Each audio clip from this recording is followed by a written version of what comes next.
Well, in theory, yes. Again, this depends on where you live.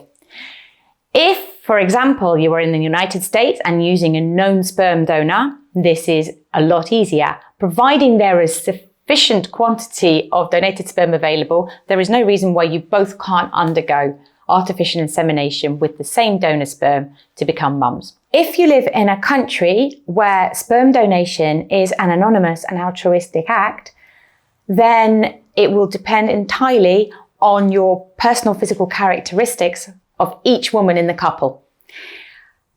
If the two women are physically resembling each other and genetically it is possible with compatibilities that are essential, it may be possible the same sperm donor can be used by the clinic, chosen by the clinic, to inseminate both mothers.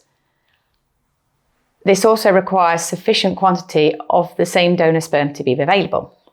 However, if the two mothers don't look like each other, you don't physically resemble each other, especially if you're a mixed race couple, it's not going to be possible to be matched with the same sperm donor. So you will not be able to have the same sperm used at the same time.